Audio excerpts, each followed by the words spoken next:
Hi everyone, I'm Kirsten with Unfinished Wood Co. And today I want to show you how to create this wine spirit tree perfect for Christmas. So let's get started.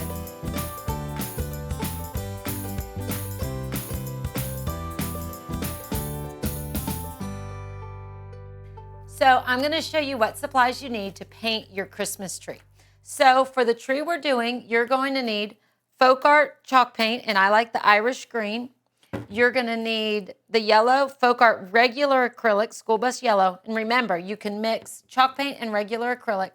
Always a palette, a little cup of water, and then I'm going to have a big brush, a medium brush, and a little tip I'm going to teach you is a spouncer. Really any type of sponge-ended brush that you can pounce with. Little piece of sandpaper, always a paper towel. So when you get your wine spirit tree in the mail, these are the pieces that you are going to get. One piece with larger holes, one piece with smaller holes, and then two bases that are exactly the same. And then you're going to get three supports. And the only thing to remember with this is set one support to the side because it's going to be painted to match your star, and the other two are going to be painted to match your tree. So all the pieces are going to be painted to match the tree, the bases and two supports. Just set one to the side. Okay, so the only tip when you are painting your tree is you don't want to get a bunch of paint. I'm going to scoot that one to the side.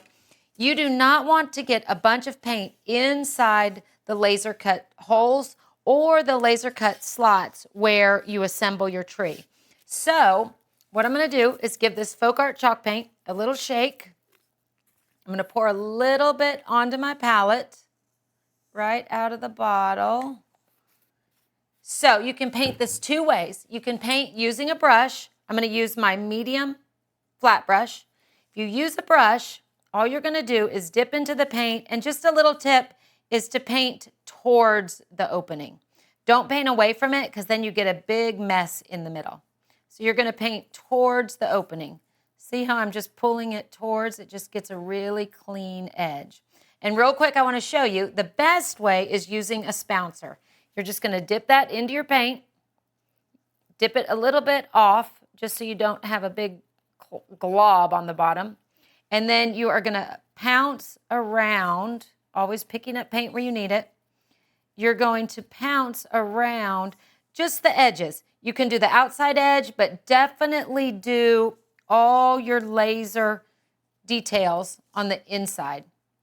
If you don't, what will happen is you'll have to spend a good minute sanding that area smooth again for when you assemble your tree. So what I like to do, you don't have to paint your entire tree with this spouncer, but what you would do is you'll spounce all the way around your laser areas, and then I like to take a brush, makes it much quicker, and then you can just connect those areas, getting you a really good base coat. The chalk paint is so great because it only takes one coat to get full coverage. So you will paint your entire tree front and back, because everything will show, front and back green, two supports, and two bases, and then two supports. You will paint all of that green, and then once that is done, once that is dry, to do the star is just picking a separate color. So I'm going to use the school bus yellow, give it a shake, and you can see I just freehanded right there to create the point, which is the top of the tree. I'm going to turn my palette around, and I'm going to squeeze some of that school bus yellow onto my plate. And again, using a flat brush, you can either pull towards the laser circle, the laser opening, or let me show you one more time. Again, using a foam spouncer, you just spounce in the paint and a little bit off, but you would just spounce just around the opening so you don't get, then you don't get any drips in that hole. And then using the brush again, it's just quicker, you'll connect all those areas.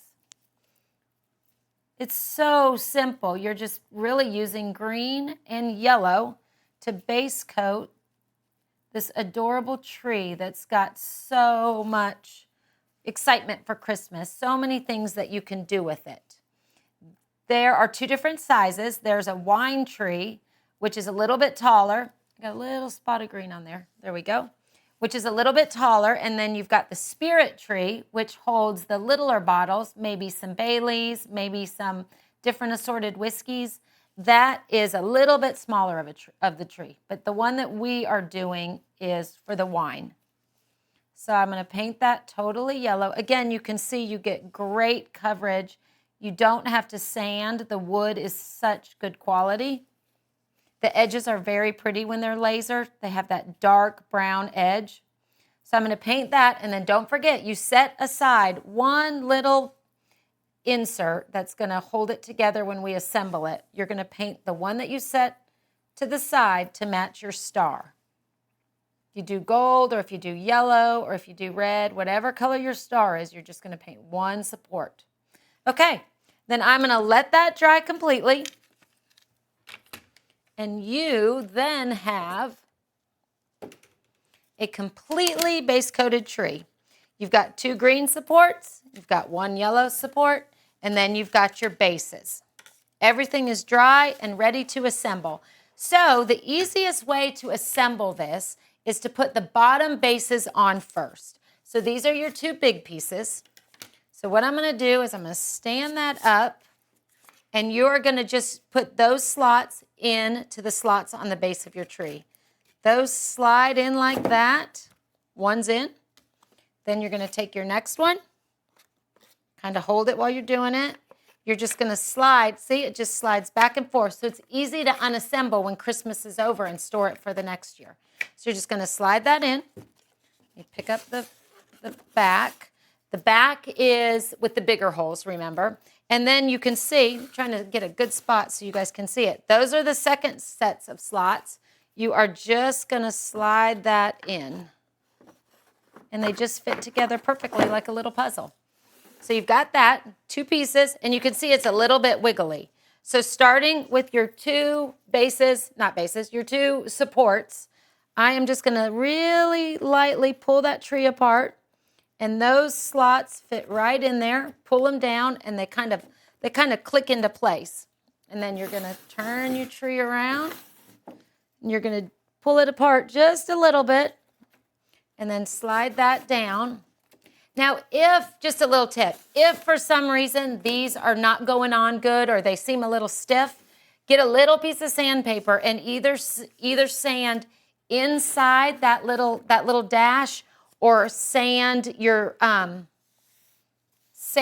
that section of the support, because just a little bit of paint might be on there, and that's keeping it from fitting in. But otherwise, they should slide right into place. And then you're going to take your yellow one, which is for the very top, and you're just going to piece that together. See how it slides into place? And then your tree is very, very sturdy. Isn't that great? It's perfect for your counter. It's perfect for your mantle. And then you can pick whatever beverage you want. This one, again, is the bigger one, which is perfect for wine. So how cute is this? These little individual wine bottles. You can have a variety. You can have all of the same. But going in the back where the holes are bigger, I keep turning this around. Let me get it. So you're going to load it from the back. So you just put the big end of the bottle in. You put the lid in first. The big end sticks out, but then when you display it on your kitchen counter, I'm going to put that one there. When you display it on your kitchen counter, look how cute. The lids just give it a little pop of color and make them look like Christmas ornaments on your decorated tree. There's so many cute things that you can do with your spirit or your wine tree. I just want to show you a few of my favorite ideas. So this tree is the wine tree, and all I did was add a little bit of glitter to the star, and using a Sharpie marker, I put a number under each hole so you can buy your favorite kids drink, insert that in rather than the wine, and you've got a great countdown to Christmas that your kids and your whole family can enjoy. Another great idea is the spirit tree, a little bit smaller, but you can add the Baileys and you can create the most perfect coffee bar, whether you're having a party, whether you're having people over to decorate cookies, but you have a perfect coffee bar with individual Baileys for all your guests. And this one is super fun. This is a little spirit tree that is great for assorted whiskeys. You can use this while you're having a party. You can use it just so that your guests can pick and choose which whiskey they like best. There's so many fun things that you can do with your tree. Let me show you how to get started. I can't.